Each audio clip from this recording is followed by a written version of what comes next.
आइए सुनते हैं मुंशी प्रेमचंद द्वारा लिखी कहानी त्रिया चरित्र। तो मैं कहानी को शुरू करती हूँ। कहानी में आगे बढ़ने से पहले प्लीज़ मेरे चैनल को सब्सक्राइब कर लीजिएगा और मेरी वीडियोस को लाइक शेयर करना मत भूलिएगा। सेठ लगनदास जी के जीवन की बगिया फलहीन थी। कोई ऐसा मानवीय, आध्यात्मिक या चिकित्सात्मक प्रयत्न न था जो उन्होंने न किया हो। यूँ शादी में एक पत्नी व्रत के कायल थे, मगर ज़रूरत और आग्रह से विवश होकर एक दो नहीं 5 शादियां की। यहाँ तक कि उम्र के 40 साल गुजर गए और अंधेरे घर में उजाला न हुआ। बेचारे बहुत रंजीदा रहते। यह धन संपत्ति, यह ठाट बाट, यह वैभव और यह ऐश्वर्य क्या होंगे? मेरे बाद इनका क्या होगा? कौन इनको भोगेगा? यह ख्याल बहुत अफसोसनाक था। आखिर यह सलाह हुई कि किसी लड़के को गोद लेना चाहिए, मगर यह मसला पारिवारिक झगड़ों के कारण सालों तक स्थगित रहा। जब सेठ जी ने देखा कि बीवियों में अब तक बदस्तूर कशमकश हो रही है, तो उन्होंने नैतिक साहस से काम लिया और एक होनहार अनाथ लड़के को गोद ले लिया। उसका नाम रखा गया मगन दास। उसकी उम्र 5-6 साल से ज़्यादा न थी। भला का ज़हीन और तमीज़दार। मगर औरतें सब कुछ कर सकती हैं, दूसरे के बच्चे को अपना नहीं समझ सकती। यहाँ तो 5 औरतों का साझा था। अगर एक उसे प्यार करती तो बाकी 4 औरतों का फ़र्ज़ था कि उससे नफ़रत करे। हाँ, सेठ जी उसके साथ बिल्कुल अपने लड़के की सी मोहब्बत करते थे। पढ़ाने को मास्टर रखें, सवारी के लिए घोड़े, रईसी ख्याल के आदमी थे। राग रंग का सामान भी मुहैया था। गाना सीखने का लड़के ने शौक़ किया, उसका भी इंतज़ाम हो गया। गरज जब मगनदास जवानी पर पहुंचा तो रईसाना दिलचस्पियों में उसे कमाल हासिल था। उसका गाना सुनकर उस्ताद लोग कानों पर हाथ रखते। शहसवार ऐसा कि दौड़ते हुए घोड़े पर सवार हो जाता। डील डॉल शक्ल सूरत में उसका सा अलबेला जवान दिल्ली में कम होगा। शादी का मसला पेश हुआ। नागपुर के करोड़पति सेठ मक्खन लाल बहुत लहराए हुए थे। उनकी लड़की से शादी हो गई। धूमधाम का जिक्र किया जाए तो किस्सा वियोग की रात से भी लंबा हो जाए। मक्खन लाल का उसी शादी में दिवाला निकल गया। इस वक्त मगनदास से ज़्यादा ईर्ष्या के योग आदमी और कौन होगा? उसकी ज़िंदगी की बहार उमंगों पर भी और मुरादों के फूल अपने शबनमी ताजगी में खिल खिल कर हुस्न और ताजगी का समा दिखा रहे थे। मगर तकदीर की देवी कुछ और ही सामान कर रही थी। वह सैर सपाटे के इरादे से जापान गया हुआ था कि दिल्ली से खबर आई कि ईश्वर ने तुम्हें एक भाई दिया है। मुझे इतनी खुशी है कि ज़्यादा अरसे तक जिंदा न रह सकूं। तुम बहुत जल्द लौट आओ। मगनदास के हाथ से तार का कागज़ छूट गया और सर में ऐसा चक्कर आया जैसे किसी ऊंचाई से गिर पड़ा है। मगनदास का किताबी ज्ञान बहुत कम था, मगर स्वभाव की सज्जनता से वह खाली हाथ न था। हाथों की उदारता ने, जो समृद्धि का वरदान है, हृदय को भी उदार बना दिया था। उसे घटनाओं की इस कायापलट से दुख तो ज़रूर हुआ, आखिर इंसान ही था। मगर उसने धीरज से काम लिया और एक आशा और भय की मिलीजुली हालत में देश को रवाना हुआ। रात का वक्त था। जब अपने दरवाजे पर पहुंचा तो नाच गाने की महफिल सजी देखी। उसके कदम आगे न बढ़े। वह लौट पड़ा और एक दुकान के चबूतरे पर बैठकर सोचने लगा कि अब क्या करना चाहिए। इतना तो उसे यकीन था कि सेठ जी उसके साथ भी भलमनसी और मोहब्बत से पेश आएंगे, बल्कि शायद अब और भी कृपा करने लगे। सेठानियाँ भी अब उसके साथ गैरों का सा बर्ताव न करेंगी।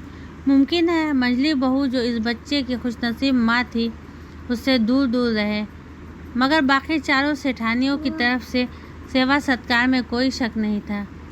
उनकी डाह से वह फ़ायदा उठा सकता था। उसके स्वाभिमान ने यह गवारा न किया कि जिस घर में मालिक की हैसियत से रहता था, उसी घर में अब एक आश्रित की हैसियत से ज़िंदगी बसर करे। उसने फैसला कर लिया कि सब यहाँ रहना मुनासिब है, न मसलहत। मगर जाऊँ कहाँ? न कोई ऐसा फ़न सीखा, न कोई ऐसा इल्म हासिल किया जिससे रोज़ी कमाने की सूरत पैदा होगी। रईसाना दिलचस्पियाँ उसी वक्त तक कदर की निगाह से देखी जाती हैं जब तक कि वे रईसों के आभूषण रहें। जीविका बनकर वे सम्मान के पद से गिर जाती हैं। अपनी रोजी हासिल करना तो उसके लिए कोई ऐसा मुश्किल काम न था। किसी सेठ साहूकार के यहाँ मुनीम बन सकता था, किसी कारखाने की तरफ से एजेंट हो सकता था, मगर उसके कंधे पर एक भारी जुआ रखा हुआ था। उसे क्या करे? एक बड़े सेठ की लड़की जिसने लाल प्यार में परवरिश पाई, उससे ये कंगाली की तकलीफ़ें क्यों कर झेली जाएंगी? क्या मक्खन लाल की लाडली बेटी एक ऐसे आदमी के साथ रहना पसंद करेगी जिसे रात की रोटी का भी ठिकाना नहीं? मगर इस फिक्र में अपनी जान क्यों खपाऊं? मैंने अपनी मर्ज़ी से शादी नहीं की। मैं बराबर इनकार करता रहा। सेठ जी ने ज़बरदस्ती मेरे पैरों में बेड़ी डाली है। अब वही इसके ज़िम्मेदार हैं, मुझसे कोई वास्ता नहीं। लेकिन जब उसने दोबारा ठंडे दिल से इस मसले पर गौर किया तो बचाव की कोई सूरत नज़र न आई। आखिरकार उसने ये फ़ैसला किया कि पहले नागपुर चलूं, ज़रा उन महारानी के तौर तरीक़े को देखूं, बाहरी बाहर उनके स्वभाव की, मिजाज की जांच करूं। उस वक्त तय करूंगा कि मुझे क्या करना चाहिए। अगर रईसी की बू उनके दिमाग से निकल गई है और मेरे साथ रूखी रोटियां खाना उन्हें मंजूर है तो इससे अच्छा फिर और क्या। लेकिन अगर वह अमीरी ठाट बाट के हाथों बिकी हुई है तो मेरे लिए रास्ता साफ है। फिर मैं हूँ और दुनिया का गम। ऐसी जगह जाऊँ जहाँ किसी परिचित की सूरत सपने में भी ना दिखाई दे। गरीबी की जिल्लत नहीं रहेगी अगर अजनबियों में ज़िंदगी बसर की जाए।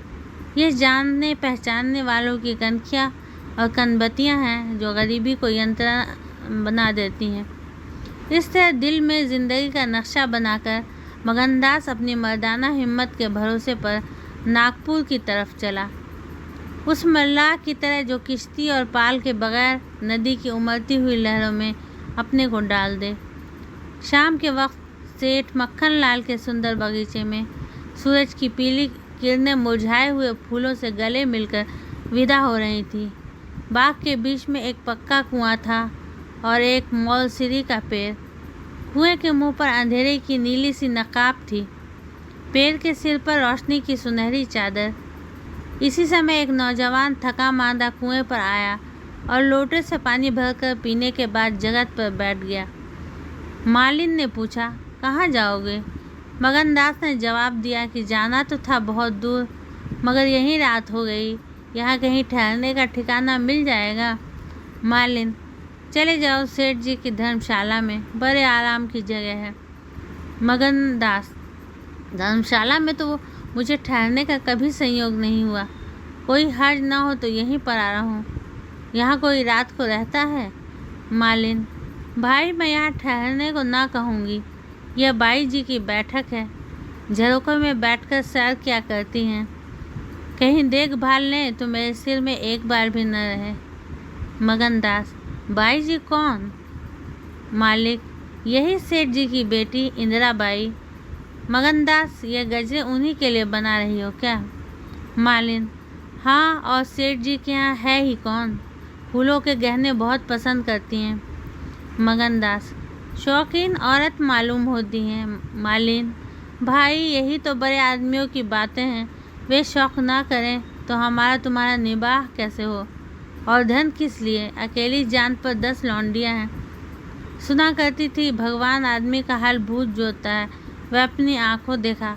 आप ही आप पंखा चलने लगे, आप ही आप सारे घर में दिन का सा उजाला हो जाए। तुम झूठ समझते होगे, मगर मैं आँखों देखी बात कहती हूँ।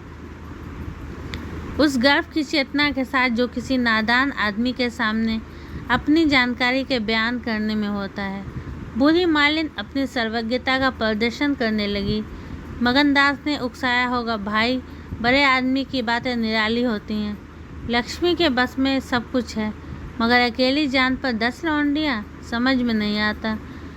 मालिन ने बुढ़ापे के चिड़चिड़ेपन से जवाब दिया, तुम्हारी समझ मोटी हो तो कोई क्या करे। कोई पान लगाती है, कोई पंखा झलती है, कोई कपड़े पहनाती है। 2000 रुपये में तो सजगारी आई थी। चाहो तो मुँह देख लो, उस पर हवा खाने जाती हैं। एक बंगालिन गाना बजाना सिखाती है। मैम पढ़ाने आती हैं। शास्त्री जी संस्कृत पढ़ाते हैं। कागज़ पर ऐसी मूरत बनाती है कि अब बोली और अब बोली। दिल की रानी है, बेचारी के भाग फूट गए।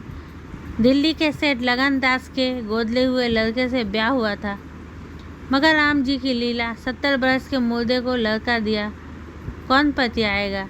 जब से ये सुनावनी आई है तब से बहुत उदास रहती है। एक दिन रोती थी, मेरे सामने की बात है।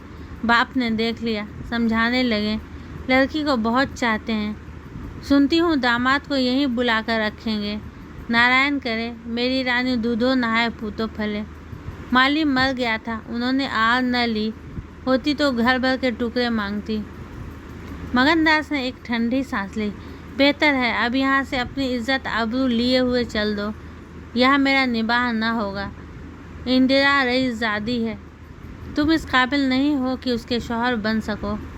मालिन से बोला तो धर्मशाला में जाता हूँ, जाने वहाँ खाट वाट मिल जाती है कि नहीं, मगर रात ही तो काटनी है, किसी तरह कट ही जाएगी। रईसों के लिए मखमली गद्दे चाहिए, हम मजदूरों के लिए पुआल ही बहुत है। यह कहकर उसने लुटिया उठाई, डंडा संभाला और दर्द भरे दिल से एक तरफ चल दिया। उस वक्त इंदिरा अपने झरोखे पर बैठी हुई इन दोनों की बातें सुन रही थी। कैसा संयोग है कि स्त्री को स्वर्ग की सब सिद्धियां प्राप्त हैं और उसका पति आवारों की तरह मारा मारा फिर रहा है, उसे रात काटने का ठिकाना नहीं। मगनदास निराश विचारों में डूबा हुआ शहर से बाहर निकल आया और एक सराय में ठहरा, जो सिर्फ इसलिए मशहूर थी कि वहाँ शराब की एक दुकान थी। यहाँ आसपास से मजदूर लोग आकर अपने दुख को भुलाया करते थे। जो भूले भटके मुसाफिर यहाँ ठहरते, उन्हें होशियारी और चौकसी का व्यवहारिक पाठ मिल जाता था। मगनदास थका मांदा था ही एक पेड़ के नीचे चादर बिछाकर सो रहा, और जब सुबह को नींद खुली तो उसे किसी पीर औलिया के ज्ञान की सजीव दीक्षा का चमत्कार दिखाई पड़ा, जिसकी पहली मंजिल वैराग्य है। उसकी छोटी सी पोटली, जिसमें 2-1 कपड़े और थोड़ा सा रास्ते का खाना और लुटिया डोर बंधी हुई थी, गायब हो गई। उन कपड़ों को छोड़कर जो उसके बदन पर थे, अब उसके पास कुछ भी न था, और भूख, जो कंगाली में और भी तेज हो जाती है, उसे बेचैन कर रही थी। मगर वह दृढ़ स्वभाव का आदमी था। उसने किस्मत का रोना न रोया और किसी तरह गुजर करने की तदबीरें सोचने लगा। लिखने और गणित में उसे अच्छा अभ्यास था, मगर इस हैसियत में उससे फ़ायदा उठाना असंभव था। उसने संगीत का बड़ा अभ्यास किया था। किसी रसिक रईस के दरबार में उसकी कद्र हो सकती थी, मगर उसके पुरुषोचित अभिमान ने इस पेशे को अख्तियार करने की इजाज़त न दी। हाँ, वह आला दर्जे का घुड़सवार था और यह फ़न मज़े में पूरी शान के साथ उसकी रोज़ी का साधक बन सकता था। यह पक्का इरादा करके उसने हिम्मत से कदम आगे बढ़ाए। ऊपर से देखने पर यह बात यकीन के काबिल नहीं मालूम होती, मगर वह अपना बोझ हल्का हो जाने से इस वक्त बहुत उदास नहीं था। मर्दाना हिम्मत का आदमी ऐसी मुसीबतों को उसी निगाह से देखता है जिसमें एक होशियार विद्यार्थी परीक्षा के प्रश्नों को देखता है। उसे अपनी हिम्मत आजमाने का, एक मुश्किल से जूझने का मौका मिल जाता है। उसकी हिम्मत अपनाने ही मजबूत हो जाती है। अक्सर ऐसे मार्के मर्दाना हौसले के लिए प्रेरणा का काम देते हैं। मगनदास इस जोश से कदम बढ़ाता चला जाता था कि जैसे कामयाबी की मंजिल सामने नज़र आ रही है, मगर शायद वहाँ के घोड़े ने शरारत और बिगड़ैलपन से तौबा कर ली थी, या वे स्वाभाविक रूप से बहुत मज़े में धीमे धीमे चलने वाले थे। वह जिस गांव में जाता, निराशा को उकसाने वाला जवाब पाता। आखिरकार शाम के वक्त जब सूरज अपनी आखिरी मंजिल पर जा पहुंचा था, उसकी कठिन मंजिल तमाम हुई। नागरघाट के ठाकुर अटल सिंह ने उसकी चिंता को समाप्त किया। यह एक बड़ा गांव था, पक्के मकान बहुत थे, मगर उनमें प्रेतात्माएं आबाद थीं। कई साल पहले प्लेग ने आबादी के बड़े हिस्से को इस क्षण भंगुर संसार से उठाकर स्वर्ग में पहुंचा दिया था। इस वक्त प्लेग के बच्चे खुचे वे लोग गांव के नौजवान और शौकीन जमींदार साहब और हल्के के कारगुजार और रोबीले थानेदार साहब थे।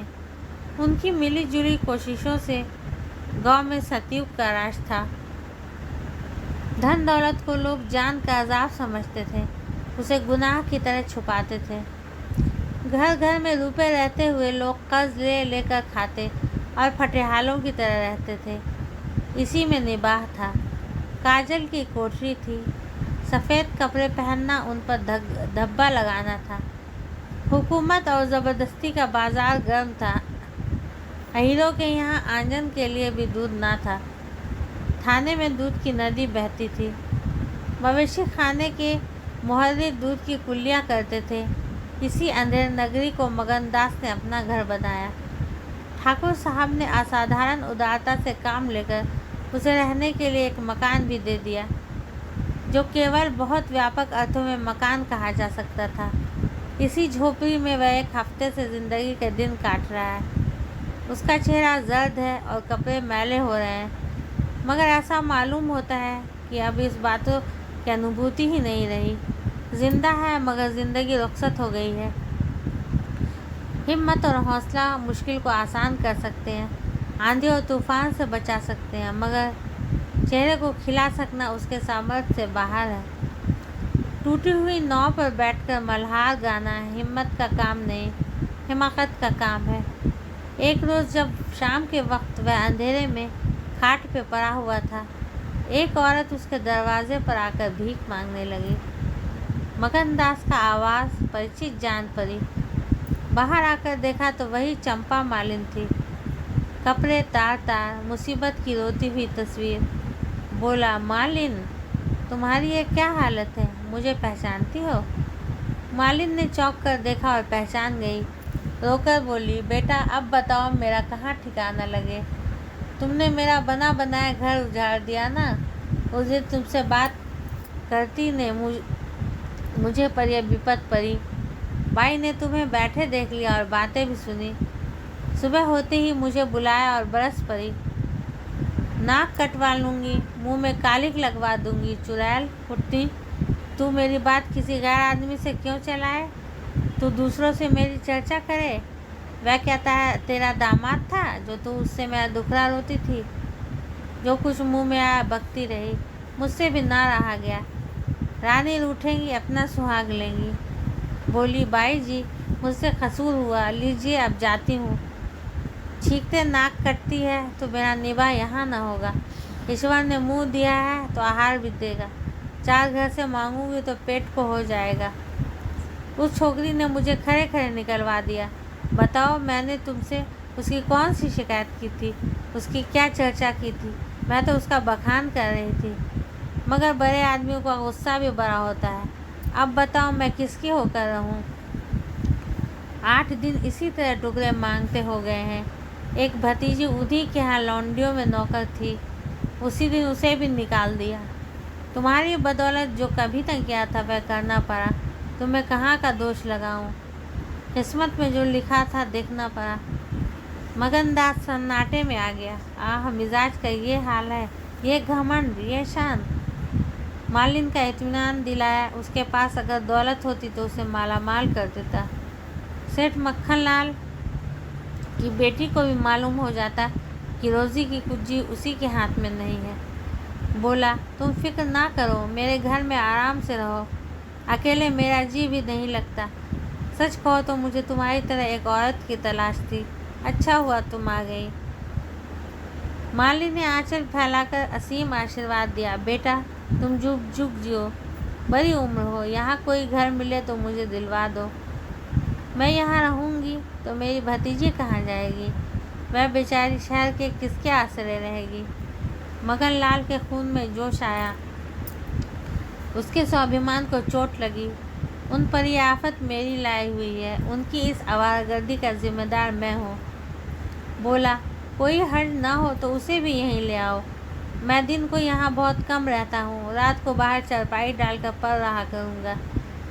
मेरी वजह से तुम लोगों को कोई तकलीफ़ ना होगी। यहाँ दूसरा मकान मिलना मुश्किल है। यही झोपड़ा बड़ी मुश्किलों से मिला है। यह अंधेर नगरी है, जब तुम्हारा सुबीता कहीं लग जाए तो चली जाना। मगनदास को क्या मालूम था कि हज़रत इश्क उसकी ज़बान पर बैठे हैं, उससे ये बात कहला रहे हैं।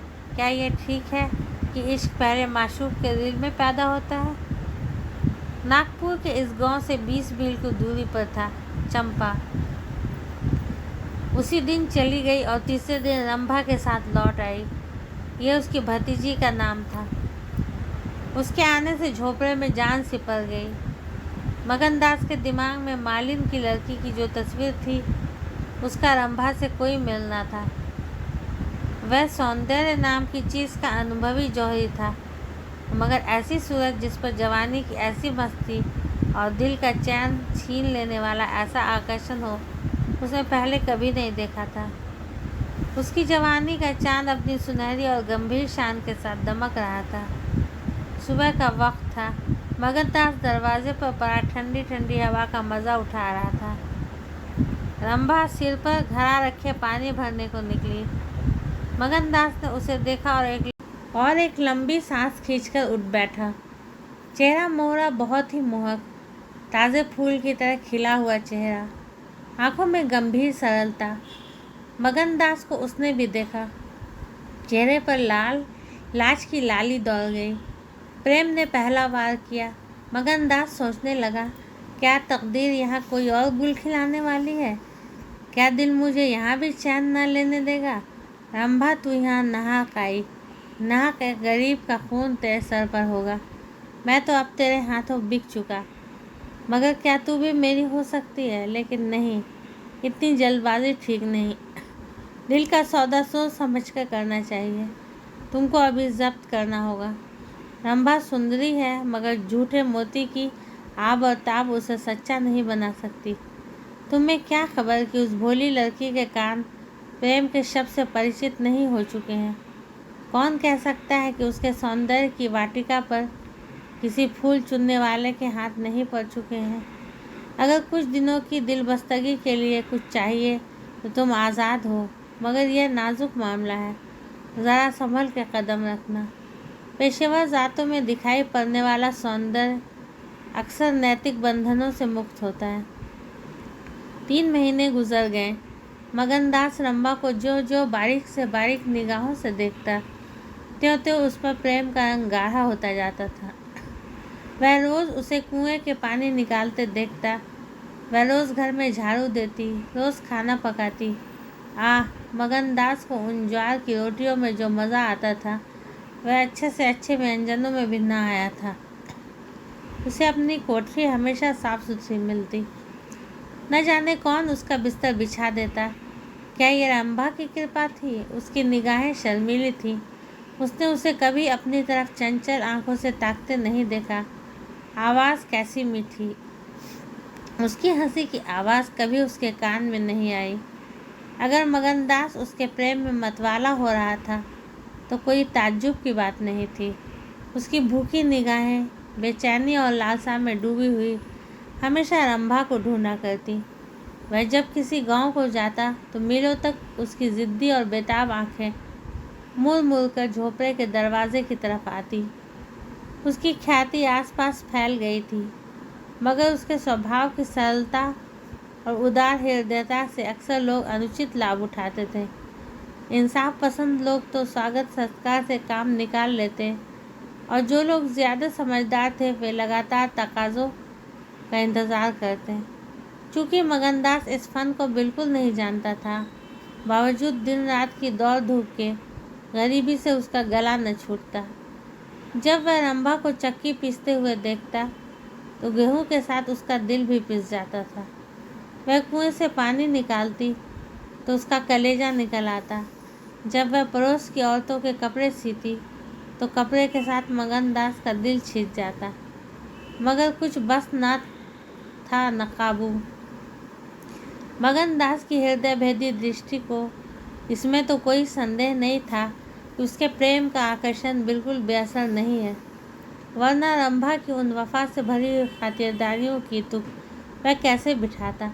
वफा ही वह जादू है, रूप के गर्व का सिर नीचा कर सकता है, मगर प्रेमिका के दिल में बैठने का मादा उसमें बहुत कम था। कोई दूसरा मनचला प्रेमी अब तक अपने वशीकरण में कामयाब हो चुका होता, लेकिन मगनदास ने दिल आशिक का पाया था और ज़बान माशूक की। एक रोज़ शाम के वक्त चंपा किसी काम से बाजार गई हुई थी और मगनदास हमेशा की तरह चारपाई पर पड़ा सपने देख रहा था। रंभा अद्भुत छटा के साथ आकर उसके सामने खड़ी हो गई। उसका भोला चेहरा कमल की तरह खिला हुआ था और आंखों से सहानुभूति का भाव झलक रहा था। मगनदास ने उसकी तरफ पहले आश्चर्य और फिर प्रेम की निगाहों से देखा और दिल पर जोर डालकर बोला, आओ रंभा, तुम्हें देखने को बहुत दिन से आंखें तरस रही थी। रंभा ने भोलेपन से कहा, मैं यहाँ ना आती तो तुम मुझसे कभी न बोलते। मगनदास का हौसला बढ़ा, बोला, बिना मर्जी पाए तो कुत्ता भी नहीं आता। रंभा मुस्काई, कली खिल गई, मैं तो आप ही चली आई। मगनदास का कलेजा उछल पड़ा।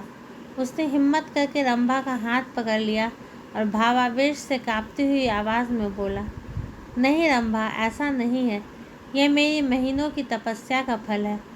मगनदास ने बेताब होकर उसे गले से लगा लिया। जब वह चलने लगी तो अपने प्रेमी की ओर प्रेम भरी दृष्टि से देखकर बोली, अब यह प्रीत हमको निभानी होगी। पौ फटने के वक्त जब सूर्य देवता के आगमन की तैयारियां हो रही थी, मगनदास की आंखें खुली। रंभा आटा पीस रही थी।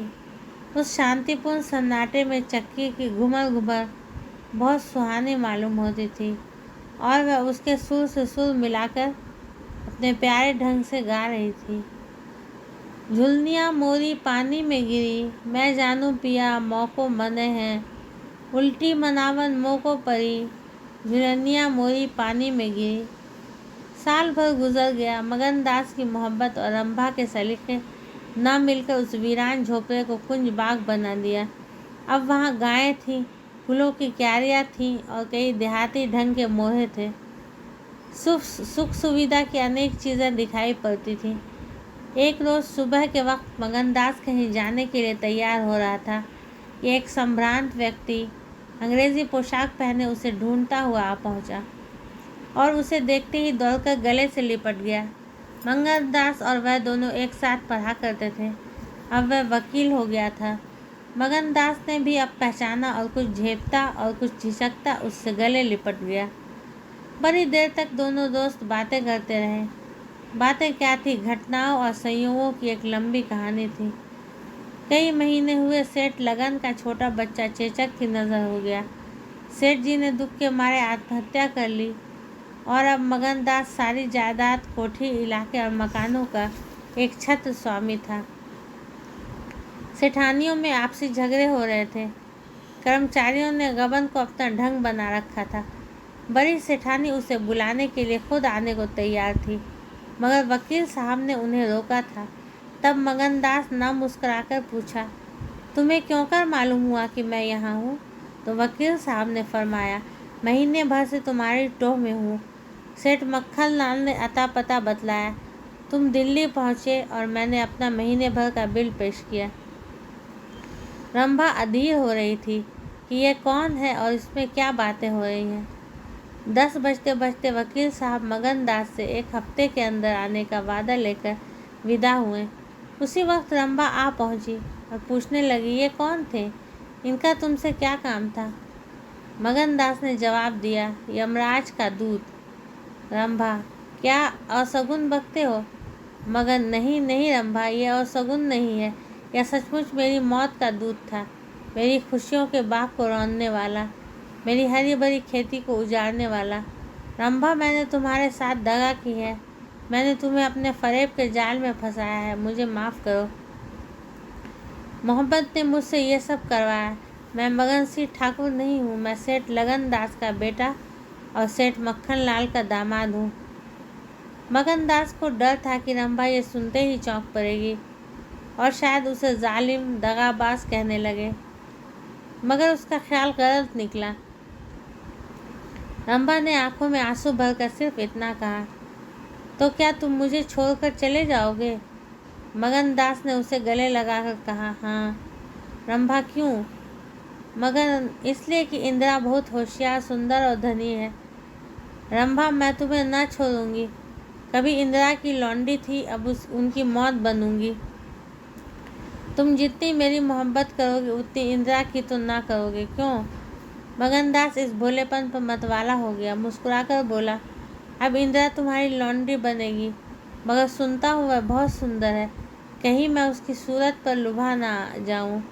मर्दों का हाल तुम नहीं जानती, मुझे अपने से ही डर लगता है। रंभा ने विश्वास भरी आंखों से देखकर कहा, क्या तुम भी ऐसा करोगे? जो जी में आए करना, मैं तुम्हें न छोड़ूंगी। इंदिरा रानी बने, मैं लौंडी होंगी, क्या इतने पर भी मुझे छोड़ दोगे? मगनदास की आंखें डबडबा गईं। बोला, प्यारी, मैंने फैसला कर लिया है कि दिल्ली न जाऊंगा। यह तो मैं कह ही नहीं पाया कि सेठ जी का स्वर्गवास हो गया। बच्चा उनसे पहले ही चल बसा था। अफसोस, सेठ जी के आखिरी दर्शन भी न कर सका। अपना बाप भी इतनी मोहब्बत नहीं कर सकता था। उन्होंने मुझे अपना वारिस बनाया। वकील साहब कहते हैं कि सेठानियों में अनबन है, नौकर चाकर लूट मार मचा रहे हैं। वहाँ का ये हाल है और मेरा दिल वहाँ जाने पर राज़ी नहीं होता। दिल तो यहाँ है, वहाँ कौन जाए? रंभा ज़रा देर तक सोचती रही और बोली, तो मैं तुम्हें छोड़ दूँगी। इतने दिन तुम्हारे साथ रही, ज़िंदगी का सुख लूटा, अब जब तक जीऊँगी इस सुख का ध्यान करती रहूँगी। मगर तुम मुझे भूल तो न जाओगे? साल में एक बार देख लिया करना इसी झोपड़े में आकर। मगनदास ने बहुत रोका, मगर आंसू न रुक सके। बोले, रंभा ऐसी बातें ना करो, कलेजा बैठा जाता है। मैं तुम्हें छोड़ नहीं सकता, इसलिए नहीं कि तुम्हारे ऊपर कोई एहसान है, तुम्हारी खातिर नहीं, अपनी खातिर। वह शांति है, वह प्रेम, वह आनंद जो मुझे यहाँ मिला है और कहीं नहीं मिल सकता। खुशी के साथ ज़िंदगी बसर हो, यही मनुष्य के जीवन का लक्ष्य है। मुझे ईश्वर ने यह खुशी यहाँ दे रखी है, तो मैं उसे क्यों छोड़ूं? धन दौलत को मेरा सलाम है, मुझे उसकी हवस नहीं है। रंभा फिर गंभीर स्वर में बोली, मैं तुम्हारे पाँव की बेरी ना बनूंगी। चाहे तुम अभी मुझे ना छोड़ो, लेकिन थोड़े दिनों में तुम्हारी यह मोहब्बत न रहेगी। मगनदास को कोरा लगा, जोश से बोला, तुम्हारे सिवा इस दिल में अब कोई और जगह नहीं पा सकता। रात ज़्यादा हो गई, अष्टमी का चांद सोने जा चुका था। दोपहर के कमल की तरह साफ आसमान में सितारे खिले हुए थे।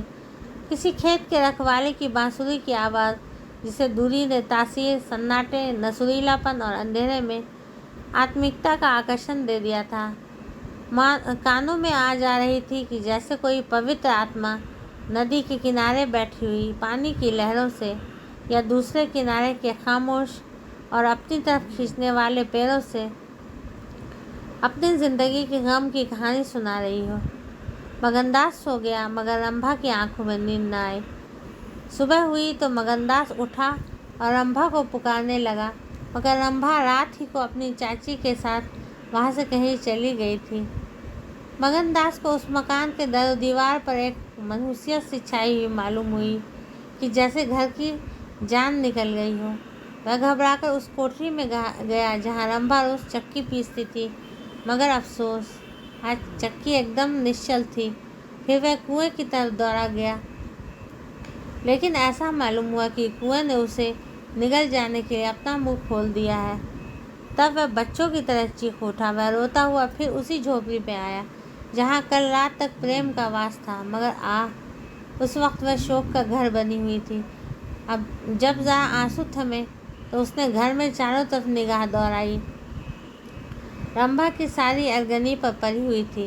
एक पिटारी में वह कंगन रखा हुआ था जो मगनदास ने उसे दिया था। बर्तन सब रखे हुए थे, साफ और सुथरे। मगनदास सोचने लगा, रंभा, तूने रात को कहा था मैं तुम्हें छोड़ दूंगी, क्या तूने वह बात दिल से कही थी? मैं तो समझा था तू दिल लगी कर रही है, नहीं तो तुझे कलीजे में छिपा लेता।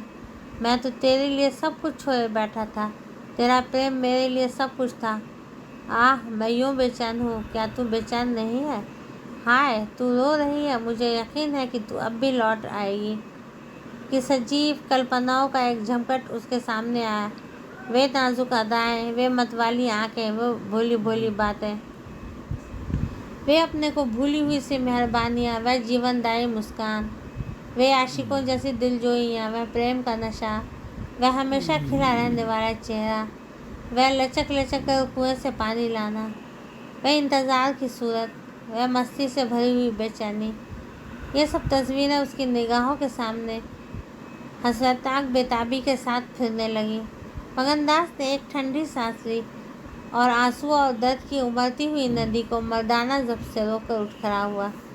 नागपुर जाने का पक्का फैसला हो गया। तकिए के नीचे से संदूक की कुंजी उठाई तो कागज़ का एक टुकड़ा निकल आया। यह रंभा की विदा की चिट्ठी थी। प्यारे, मैं बहुत रो रही हूँ, मेरे पैर नहीं उठते, मगर मेरा जाना ज़रूरी है। तुम्हें जगाऊंगी तो तुम जाने ना दोगे। आह, कैसे जाऊँ, अपने प्यारे पति को कैसे छोड़ूं? किस्मत मुझसे ये आनंद का घर छुड़वा रही है। मुझे बेवफा ना कहना, मैं तुमसे फिर कभी मिलूंगी। मैं जानती हूँ कि तुम्हें मेरे लिए यह सब कुछ त्याग दिया है, मगर तुम्हारे लिए ज़िंदगी में बहुत कुछ उम्मीदें हैं। मैं अपनी मोहब्बत की धुन में तुम्हें उन उम्मीदों से क्यों दूर रखूं? अब तुमसे जुदा होती हूँ, मेरी सुध मत भूलना, मैं तुम्हें हमेशा याद रखूँगी। यह आनंद के दिन कभी न भूलेंगे। क्या तुम मुझे भूल सकोगे? तुम्हारी प्यारी रंभा। मगनदास को दिल्ली आए हुए 3 महीने गुजर चुके हैं। इस बीच उसे सबसे बड़ा जो निजी अनुभव हुआ वह यह था कि रोज़ी की फिक्र और धंधों की बहुतायत से उमड़ती हुई भावनाओं का जोर कम किया जा सकता है। 1.5 साल पहले का बेफिक्र नौजवान अब एक समझदार और सूझबूझ रखने वाला आदमी बन गया था। सागर घाट के उन दिनों से उसे रियाया की इन तकलीफ़ों का निजी ज्ञान हो गया था जो कारिंदों और मुख्तारों के सख्तियों की बदौलत उन्हें उठानी पड़ती है। उसने उसे रियासत के इंतज़ाम में बहुत मदद दी और गो कर्मचारी दबी ज़बान से उसकी शिकायत करते थे और अपनी किस्मत और ज़माने के उलट फेर को कोसते थे, मगर रियाया खुश थी। हाँ, जब वह सब धंधों से फुर्सत पाता तो एक भोली भाली सूरत वाली लड़की उसके ख्याल के पहलू में आ बैठती और थोड़ी देर के लिए सागर घाट का वह हरा भरा झोपड़ा और उसकी मस्तियाँ आंखों के सामने आ जाती। सारी बातें एक सुहाने सपने की तरह याद आ आकर उसके दिल को मसोसने लगती, लेकिन कभी कभी खुद ब खुद उसका ख्याल इंदिरा की तरफ भी जा पहुंचता। गो उसके दिल में रंभा की वही जगह थी, मगर किसी तरह उसमें इंदिरा के लिए भी एक कोना निकल आया था। जिन हालातों और आफतों ने उसे इंदिरा से बेजार कर दिया था वह अब रुखसत हो गई थी। अब उसे इंदिरा से कुछ हमदर्दी हो गई। अगर उसके मिजाज में घमंड है, हुकूमत है, तकल्लुफ़ है, शान है, तो यह उसका कसूर नहीं, ये रईसज़ादों की आम कमज़ोरियाँ हैं। यही उसकी शिक्षा है। वे बिल्कुल बेबस और मजबूर हैं। इन बदले हुए और संतुलित भावों के साथ जहाँ वह बेचैनी के साथ रंभा की याद को ताज़ा किया करता था, वहाँ इंदिरा का स्वागत करने और उसे अपने दिल में जगह देने के लिए तैयार था। वह दिन दूर नहीं जब उसे उस आजमाइश का सामना करना पड़ेगा। उसके कई आत्मीय आमिराना शान शौकत के साथ इंदिरा को विदा कराने के लिए नागपुर गए हुए थे। मगनदास की तबीयत आज रह रह के भावों के कारण, जिनमें प्रतीक्षा और मिलन की उत्कंठा विशेष थी, उचाट सी हो रही थी। जब कोई नौकर आता तो वह संभल बैठता कि शायद इंदिरा आ पहुंची। आखिर शाम के वक्त जब दिन और रात गले मिल रहे थे, जनान खाने में ज़ोर शोर से गाने की आवाज़ों ने बहू के पहुंचने की सूचना दी। सुहाग की सुहानी रात थी। 10 बज गए थे। खुले हुए हवादार सहन में चांदनी छिटकी हुई थी। वह चांदनी जिसमें नशा है, आरजू है और खिंचाव है। गमलों में खिले हुए गुलाब और चंपा के फूल चांद की सुनहरी रोशनी में ज़्यादा गंभीर और खामोश नजर आते थे। मगनदास इंदिरा से मिलने के लिए चला। उसके दिल से लालसाएं ज़रूर थी, मगर एक पीड़ा भी थी। दर्शन की उत्कंठा थी, मगर प्यास से खाली। मोहब्बत नहीं, प्राणों का खिंचाव था जो उसे खींचे लिए जाता था। उसके दिल में बैठी हुई रंभा शायद बार बार बाहर निकलने की कोशिश कर रही थी, इसलिए दिल में धड़कन हो रही थी। वह सोने के कमरे के दरवाजे पर पहुंचा। रेशमी पर्दा पड़ा हुआ था। उसने पर्दा उठा दिया। अंदर एक औरत सफ़ेद साड़ी पहने खड़ी थी। हाथ में चंद खूबसूरत चूड़ियों के सिवा उसके बदन पर एक जेवर भी न था। ज्यों ही पर्दा उठा और मगनदास ने अंदर कदम रखा, वह मुस्कुराती हुई उसकी तरफ बढ़ी। मगनदास ने उसे देखा और चकित होकर बोला, रंभा, और दोनों प्रेमावेश से लिपट गए। दिल में बैठी हुई रंभा बाहर निकल आई थी। साल भर गुजरने के बाद एक दिन इंदिरा ने अपने पति से कहा, क्या रंभा को बिल्कुल भूल गए? कैसे बेवफा हो, कुछ याद है?